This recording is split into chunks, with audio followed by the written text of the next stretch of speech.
El primer concepto importante con las anatropías es que es un problema de salud pública a nivel mundial. Entonces, estas cifras no tienen por qué sabérselos. Lo importante aquí es que los errores refractivos y las cataratas, ambos sin corrección, representan a nivel mundial las causas más frecuentes de deficiencia visual. Y esto, lejos de estarse resolviendo, a pesar de que hay varios programas en la OMS a nivel mundial, pues está creciendo. Esto tiene que ver con dos factores. Uno es que la población mundial está creciendo cada vez más y que pues, todos nosotros estamos llegando cada vez a edades más avanzadas, ¿no? Entonces, aproximadamente se calcula que de todos estos casos de deficiencia visual, hablando pues específicamente de las cataratas y de los errores refractivos, aproximadamente el 50% de los pacientes que no tienen un tratamiento pues pueden tener una corrección visual, ¿no? Entonces aquí el problema básicamente es de acceso a los servicios de optometría y oftalmológicos que permitan primero hacer un diagnóstico para que el paciente sepa que ese es el motivo por el cual no está viendo bien es tratable, y pues la otra es justamente el tratamiento, ¿no? Entonces vamos a ver este pequeño video que habla sobre brevemente sobre el sistema óptico del ojo.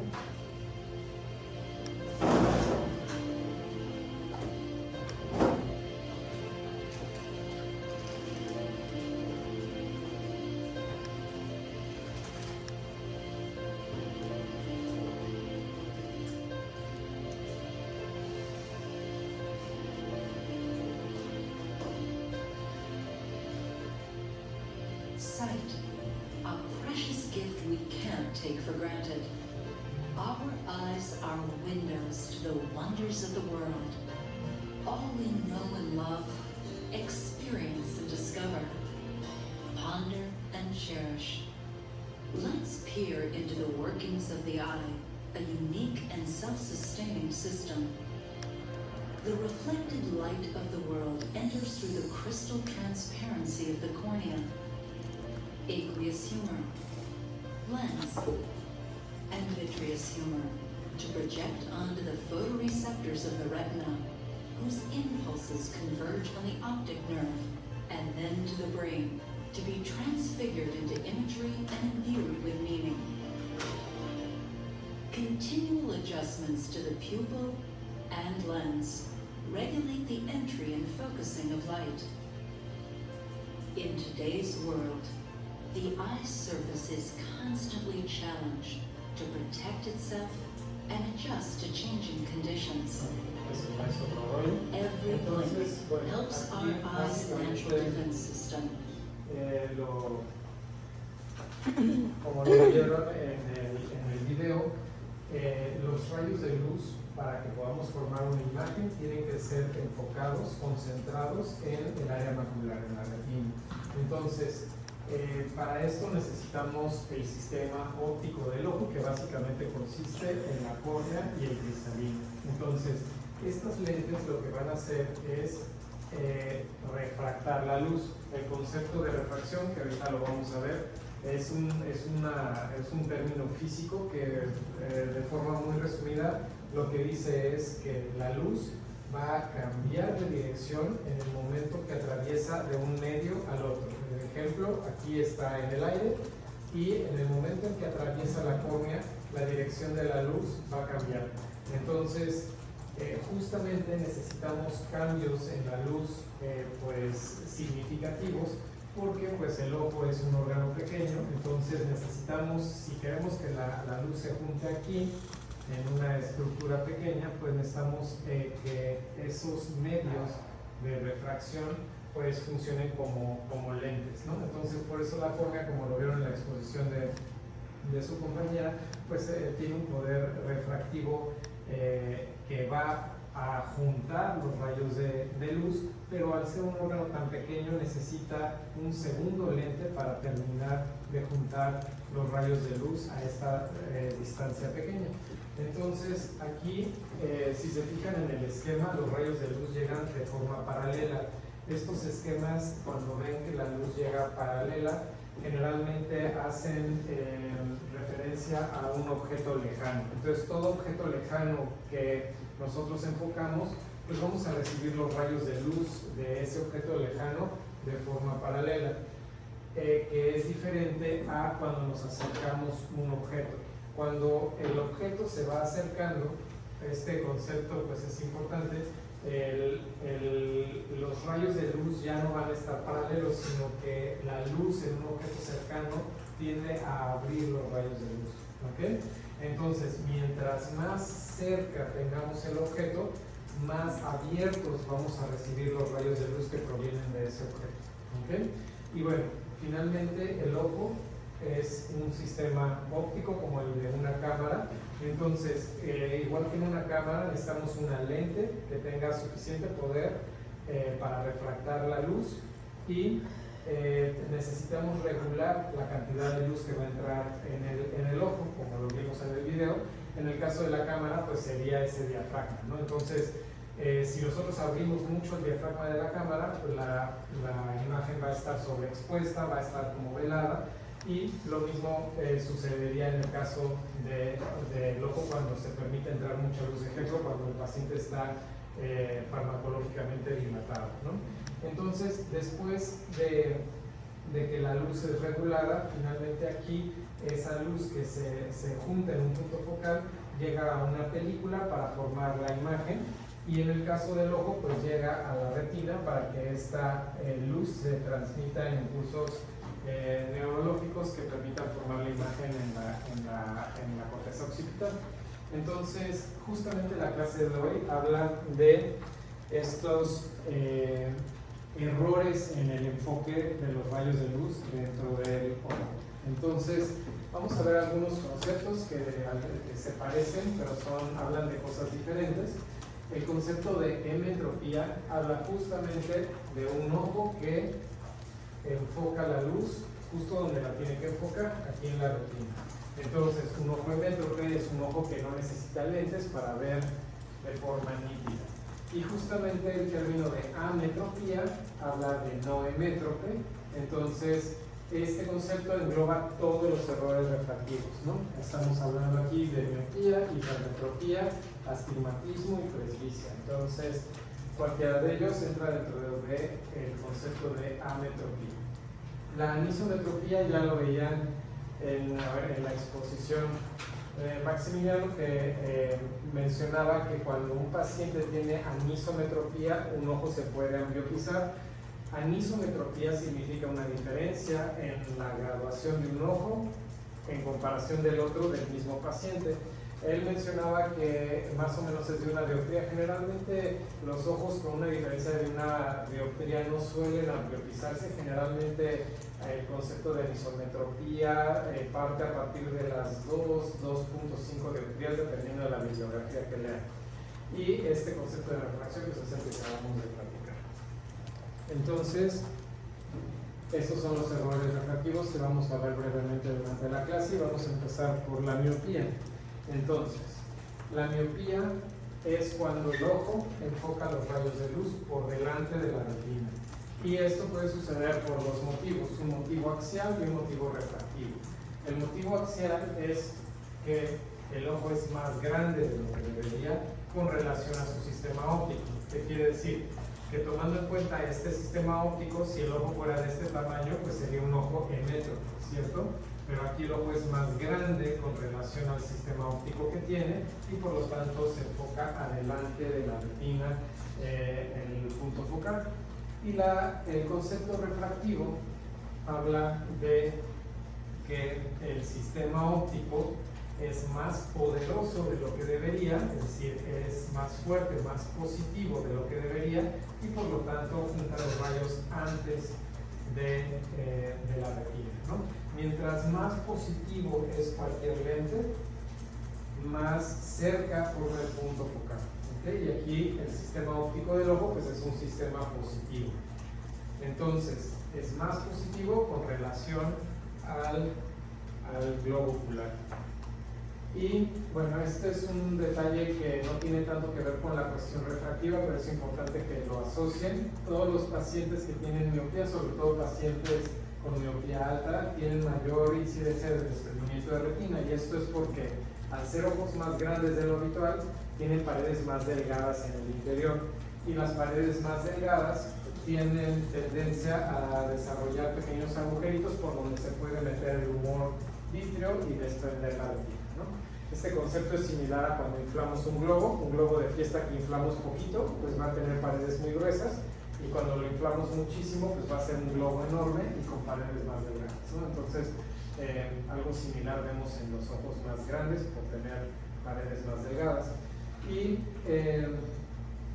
en cuanto a miopía, también puede ser, esto pues son conceptos anatómicos, ¿no?, que vamos desarrollando, pero también podemos tener miopías adquiridas. El ejemplo clásico de una miopía adquirida es el de un paciente diabético que pues tiene elevación en la glucosa. Esa glucosa tiene cambios osmóticos en el cristalino se ensancha, y por ensancharse adquiere más poder positivo del que normalmente tiene, y eso hace que se jale el punto focal hacia adelante, es decir, es una miopización por hiperglucemia. Afortunadamente suele ser temporal, pero pues este es el motivo clásico por el que un paciente con elevaciones de la glucosa, sobre todo los pacientes pues, con diabetes descontrolada, llegan a comentarles que ven borroso, ¿no? Eso es entonces miopía. Ahora, el concepto de hipermetropía es justamente lo contrario. Aquí el ojo va a formar su punto focal por detrás de la retina. Igual tenemos dos conceptos. Uno es el axial, en donde el ojo es más pequeño con relación al sistema óptico que tiene, y el otro es el refractivo. El sistema óptico es más débil, más negativo con relación al tamaño del ojo. También hay hipermetropías adquiridas. Un ejemplo pues bastante drástico puede ser cuando hay un trauma en el ojo y se rompe toda la zónula. Entonces el cristalino ya no puede sostenerse en el centro del ojo y tiene una luxación hacia la cámara vítrea. Tiene que ser un golpe muy fuerte para que esto suceda, pero sucede. Y imaginemos que entonces la luz solamente atraviesa la córnea, pero ya no atraviesa este otro lente positivo que tiene el ojo. Por lo tanto, pues el punto focal no se recorrería acá, se recorrería pues hasta acá, ¿no? Porque ya no tiene ese lente positivo que está ayudando a enfocar más cerca. Entonces, este es el concepto de hipermetropía. Vamos a ver el concepto de astigmatismo. Aquí, si se fijan, habíamos estado hablando de puntos focales. Miopía e hipermetropía se habla de puntos focales porque estamos hablando que la córnea pues es en general redondita. Por donde entre la luz, pues al ser redonda, pues va a generar el punto focal nada más recorrido hacia adelante y hacia atrás. Pero aquí entra otra cuestión en juego que habla de las diferencias entre las curvaturas de la superficie del ojo. Entonces, para entenderlo más fácil, este concepto es imaginando que ustedes pintan una línea horizontal en la córnea y una línea vertical, y entonces si pudieran sacar esas líneas podrían pues ver las curvaturas que tiene tanto horizontal como vertical el ojo, ¿no? Entonces decíamos, si solamente fuera miopía o hipermetropía, esa curvatura horizontal y vertical serían muy parecidas porque la superficie de la córnea se parece más al balón de fútbol, ¿no?, que es redondito por todos lados. En el caso de un paciente con astigmatismo, una de las curvaturas es más pronunciada, más corta, y la otra es más plana, más alargada. Entonces la diferencia entre esas curvaturas es significativa. Mientras más diferencia hay entre una curvatura y la otra, más astigmatismo tiene el paciente. Entonces, comparándolo con los balones, pues este sería un ojo que se parece más a la superficie de un balón de americano, ¿no? En donde una curva es más plana que la otra. Y entonces, aquí toda la luz que atraviesa la curvatura más curva, pues se va a enfocar en una línea, y toda la luz que entra en la otra curvatura se va a enfocar en otra línea diferente, y esto va a generar dos líneas de desenfoque. Y estas son las formas en las que podemos encontrar esas líneas de desenfoque. Aquí el primero es un astigmatismo miópico simple. Recibe el término de miópico porque una línea está por delante de la retina, y simple porque la otra sí está enfocada donde tiene que enfocarse. ¿Okay? Y pues mismo concepto, pero hipermetrópico, en donde una línea efectivamente se enfoca, por eso simple, y hipermetrópico porque la otra está por detrás de la retina. Ahora, cuando una está adelante y la otra está atrás, recibe el término de astigmatismo mixto. Cuando las dos están adelante, es miópico por estar adelante, pero compuesto porque las dos están adelante, y pues hipermetrópico compuesto cuando las dos líneas desenfocadas están por detrás de la retina. Ahora, este concepto de horizontal y vertical que platicábamos, pues en los seres humanos, pues no es que todos estemos así geométricos como para hablar siempre de un astigmatismo que esté a 90 y a 180 grados, ¿no? Entonces esto hay que entenderlo pues con todas las variantes de la alineación que existen, ¿no? Entonces la curvatura más plana de un paciente puede estar a 75 grados, y la de otro paciente puede estar a 90 grados, y la de otro paciente a 180 grados. Entonces, esta alineación que tiene pues muy particular cada paciente con astigmatismo se clasifica, o más bien se determina en grados, ¿no? Entonces, dependiendo de dónde esté el eje del astigmatismo de este paciente, pues vamos a notar si está a 180 grados o a 0, que es lo mismo, está en el plano horizontal. A esto se le llama astigmatismo con la regla, cuando está 180 más menos 20, ¿no? Cuando su eje está a 90 grados más menos 20 grados, recibe el término de astigmatismo contra la regla, y pues todo lo que queda entre estas dos áreas recibe el nombre de astigmatismo oblicuo. Entonces hablaríamos, por ejemplo, de que el paciente tiene un astigmatismo, ejemplo, miópico compuesto contra la regla, ¿ok? O astigmatismo hipermetrópico compuesto oblicuo, ¿no? Dependiendo de los grados a los que esté orientado su astigmatismo. Y en cuanto a la acomodación, este término ya lo habíamos platicado. Entonces, recordando, la acomodación es este mecanismo que tiene el ojo para que cuando tenemos un objeto cercano, ya se activa de 6 metros hacia nosotros, pero se activa más mientras más cerca tengamos el objeto de nosotros. Entonces, para poderlo enfocar bien, lo que sucede es que se activa el músculo ciliar. Esto hace que se acerque hacia el centro. Esto hace que la zónula que está unida al músculo ciliar se aguade porque estaba a tensión, y al aguadarse, al hacerse más laxa, pues permite que el cristalino se abombe, que es una tendencia natural que tiene cuando no lo está estirando la zónula. Entonces, la finalidad de este mecanismo es que el cristalino, al abombarse, adquiera un poder positivo mayor, ¿ok? ¿Y por qué se imaginan que necesitamos este mecanismo para enfocar de cerca? ¿Qué es lo que pasa? Que justo de esas cuestiones estuvimos hablando hace ratito. ¿Qué es lo que pasa cuando enfocamos un objeto de lejos? ¿Y qué es lo que pasa cuando enfocamos un objeto de cerca? ¿Por qué se tiene que activar este mecanismo de cerca y no funciona exactamente igual de lejos que de cerca?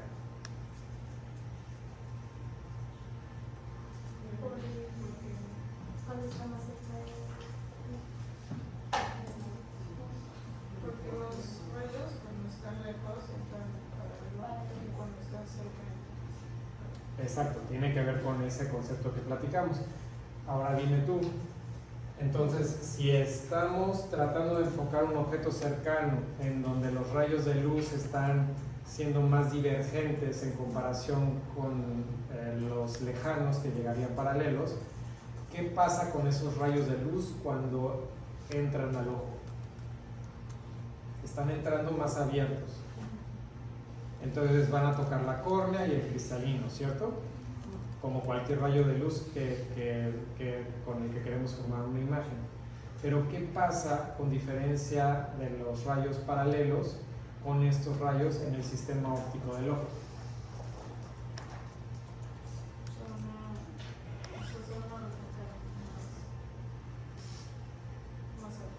Exactamente, muy bien. Se van a focalizar, ¿no? Se van a refractar más atrás porque están entrando más abiertos, ¿no? Entonces eso atrasa el punto focal. Y entonces, como se van a formar atrás, lo que necesitamos es un sistema óptico más poderoso para jalar ese punto focal hacia adelante, ¿no? Entonces se forma atrás y entonces cuando se contrae el músculo ciliar y se mueve el cristalino, entonces jalamos ese punto focal hacia adelante. Entonces, el concepto de presbicia es justamente que después de los 40 años este mecanismo de acomodación pues empieza a dar de sí, el músculo ya no se contrae como lo hacía antes, el cristalino tiene una cápsula bastante elástica que con el paso de los años pues pierde esa elasticidad y entonces ya no puede tener estos cambios conformacionales y esto evita que el paciente pues pueda enfocar los rayos como lo hacía antes, ¿no? Al hacerse más positivo este mecanismo. Y entonces, ¿qué pasa? Un paciente que veía normal y que empieza a tener este tipo de problemas, pues ¿cómo lo solucionamos?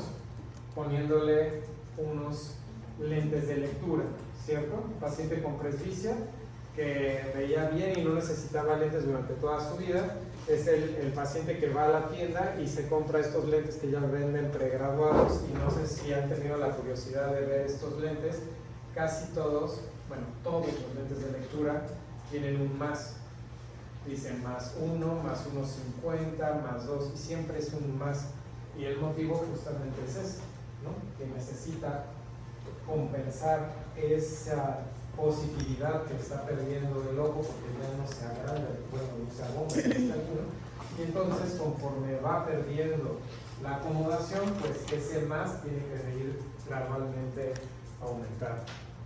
Entonces, vamos a hacer aquí un ejercicio para integrar esto y pues aquí llegaría una paciente a un consultorio de medicina general comentándoles, tiene 60 años, perdió sus lentes hace un año, no se los volvió a sacar y llega con ustedes comentando que pues está viendo borroso ya desde ese tiempo para acá, ¿no?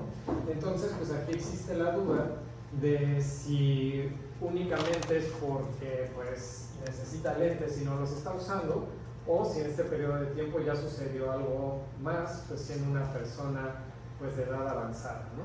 Entonces aquí la pregunta es que ya sin entrar en detalles del interrogatorio, esta es toda la información que tienen en cuanto al interrogatorio, hablando específicamente de la exploración, qué es lo que ustedes tienen a la mano y que podrían hacer para empezar a obtener información y poder pues irse más hacia el camino de esto es únicamente un error refractivo no corregido o si el paciente pueda tener algún otro problema que esté impidiendo pues, lo que refiere, ¿no? De tener mala visión.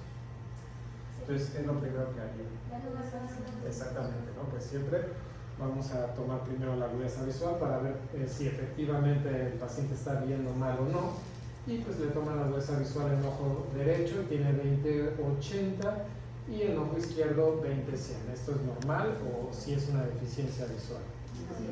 Es una deficiencia visual, ¿no? Entonces, ¿qué harían como en este contexto de un consultorio de medicina general para obtener más información? Exactamente, utilizan un agujero estenopeico Y en caso de que esto fuera un error refractivo, ¿qué esperarían encontrar en la agudeza visual? ¿Que mejorara, que se quedara igual, que empeorara? Que mejorara, ¿no? Muy bien, entonces utilizan el agujero estenopeco y el ojo derecho de 20/80 pasa a 20/50 y ojo izquierdo de 20/100 pasa a 20/80. Entonces, ¿mejoró? Sí, perfecto. Ahora, ya teniendo esta información, ¿qué les gustaría hacer a continuación?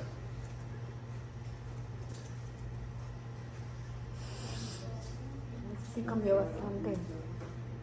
Fondo de ojo, exactamente. Finalmente necesitan saber si las estructuras que van a enfocar esa luz pues están sanas o no están sanas, ¿no?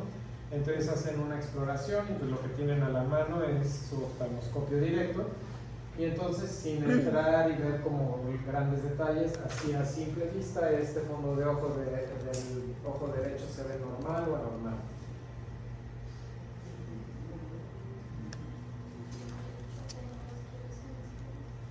Ambos fondos de ojo tienen características normales, así como de primera intención, ¿no? Y obviamente pues no van a tener esta panorama tan bonito y tan, ¿no? O sea, esta vista panorámica sabemos que no la vamos a obtener con este instrumento, que tenemos que estar armando este rompecabezas magnificado, pero en general aquí los fondos de ojo no muestran algún detalle que llame mucho la atención, ¿no? Entonces podríamos intuir que aquí está normal. Entonces, pues con toda esta información, ¿qué le recomendarían hacer al paciente? Referencia con el oftalmólogo porque aquí hay un problema que no se va a corregir en una óptica o se podría ir a una óptica o lo referimos sí al oftalmólogo pero con la sospecha de que únicamente va a necesitar lentes o qué, ¿cuál sería como su referencia informándole al paciente? ¿Se tiene que alarmar? ¿Esto es urgente? ¿Qué le dirían con esta información?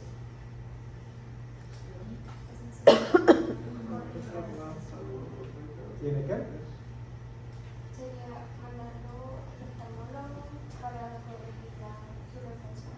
Exactamente, lo puedes orientar así, ¿no? Le puedes decir, pues aparentemente solamente es una cuestión de reponer sus lentes, ¿no? Y entonces, suponiendo que lo refieres con un oftalmólogo, entonces ya podríamos obtener la agudeza visual mejor corregida o la capacidad visual y el paciente regresa contigo y te dice, efectivamente, me hicieron unos lentes y ya veo todas las líneas de la cartilla, ¿no? Entonces con eso confirmas tu diagnóstico, pero también el paciente te enseña esta receta con la que corrigió su visión. Entonces, aquí en el ojo derecho vemos un menos 350. Eso significa que el paciente ahí, ¿qué error refractivo tiene?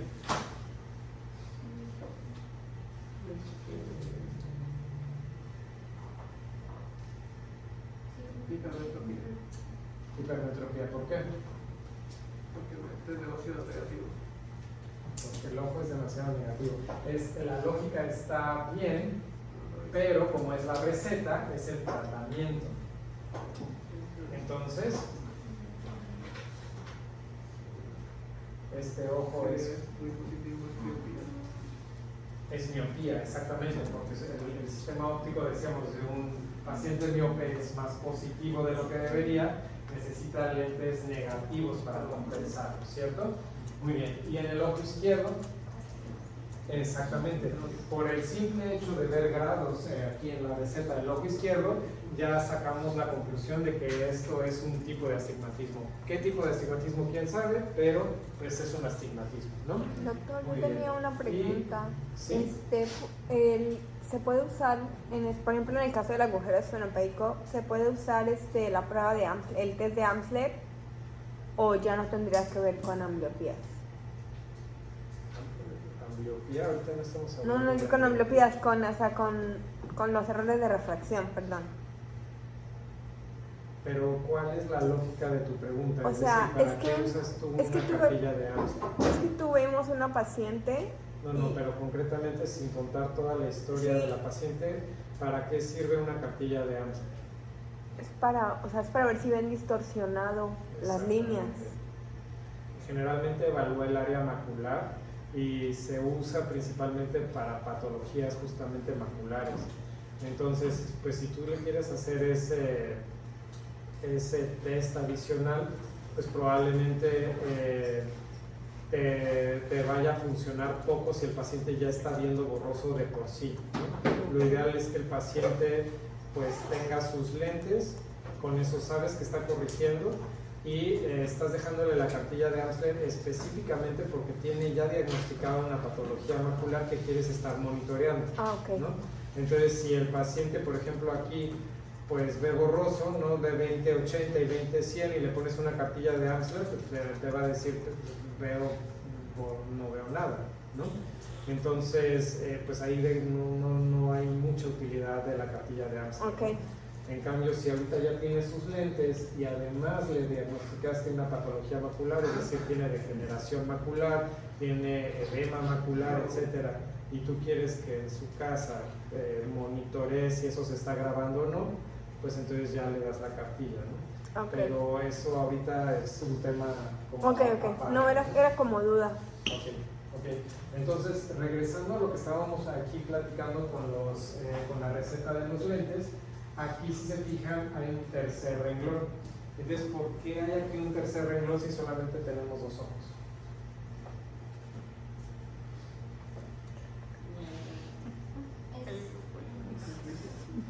Exactamente.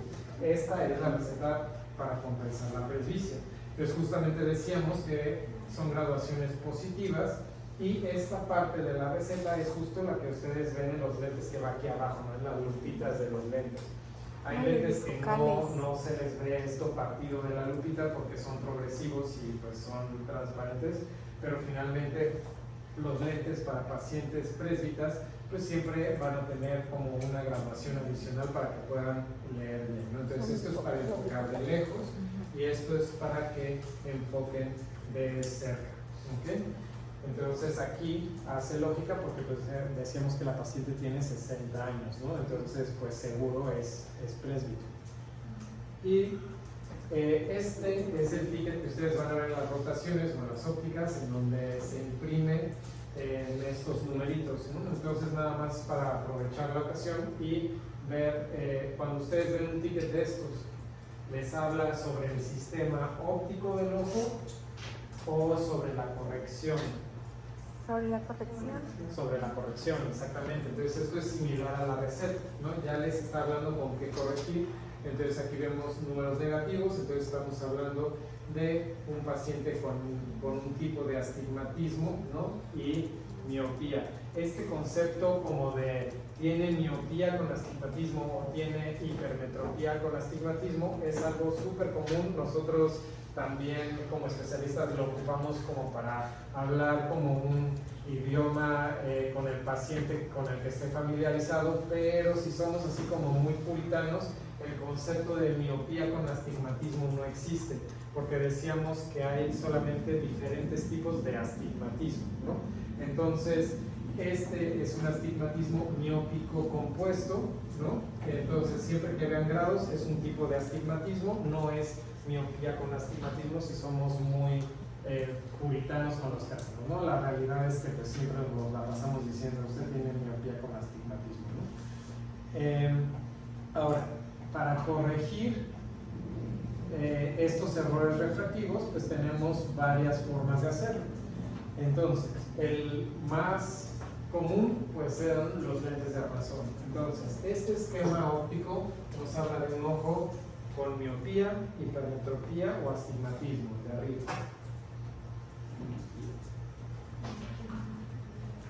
Miopía, correcto, porque el punto focal se está formando antes de la retina. Y decíamos que los pacientes con miopía necesitan lentes negativos porque es un sistema más positivo de lo que debería para corregirse. Aquí está el lente negativo que va a trazar el punto focal. Este es un ojo hipermétrope o astígmata. Hipermétrope, forma el punto focal por detrás. Es un sistema menos negativo de lo que, perdón, más negativo de lo que debería. Entonces, cuando corregimos con lentes positivos, exactamente. Entonces, Con el lente positivo decíamos, mientras más positivo es un lente, más cerca del lente se va a formar el punto focal. Entonces, este punto focal que se va atrás lo vamos a jalar hacia adelante.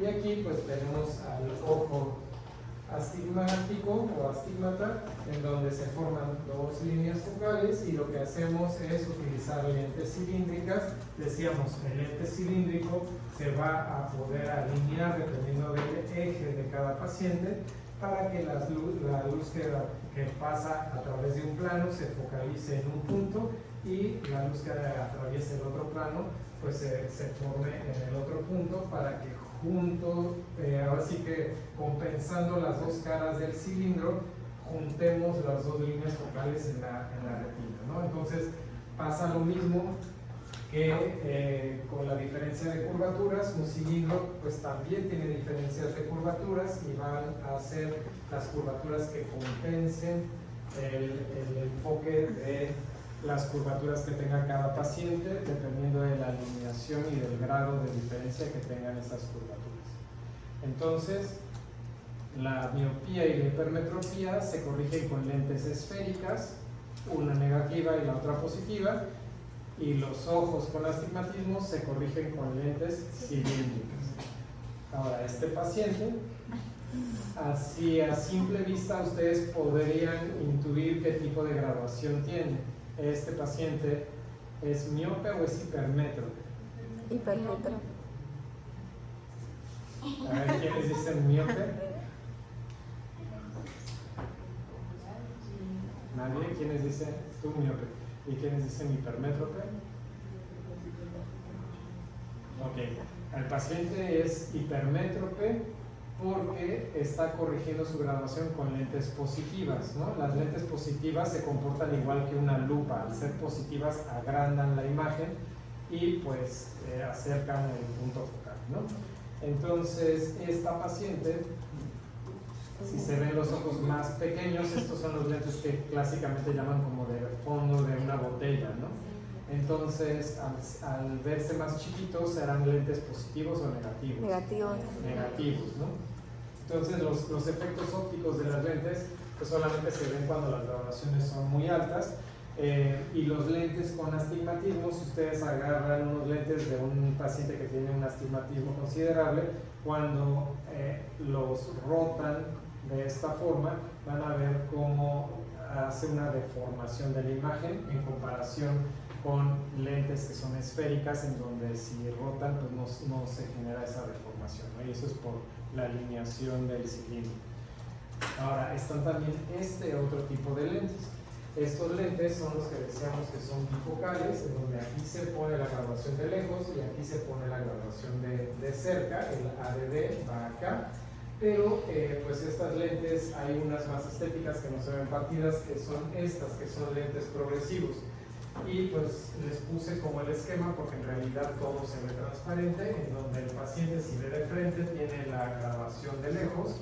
Si baja un poquito la mirada, va a tener una graduación de computadora intermedia, y si mira en la parte más baja de su mica, va a tener justo la graduación de la lectura, ¿no? Que sería sumada a la graduación de lejos. Entonces estos lentes son los progresivos.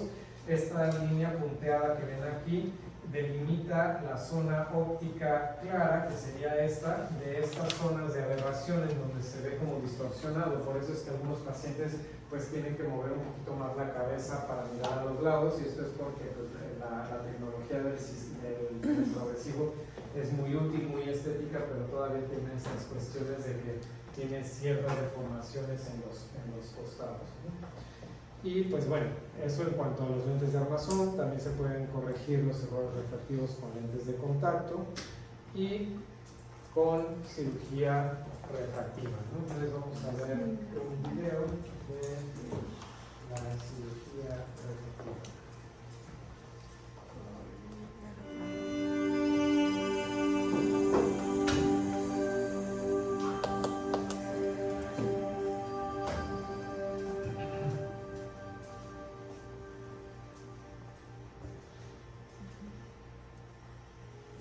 Cirugía refractiva.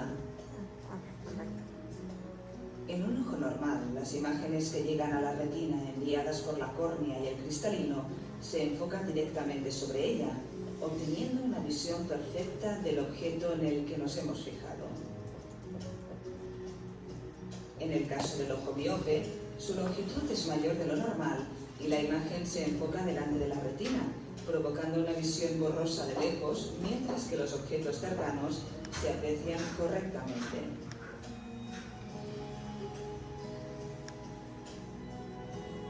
En la hipermetropía ocurre lo contrario. El ojo es más corto de lo normal y la imagen se forma por detrás de la retina, con lo cual no podremos ver objetos nítidamente, ni de lejos ni de cerca.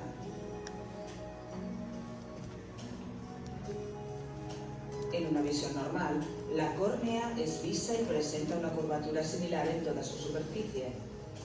Si presenta alguna alteración en su curvatura en algún sentido, estamos ante el defecto de astigmatismo, lo que también altera la visión tanto de lejos como de cerca, presentándose los objetos deformados.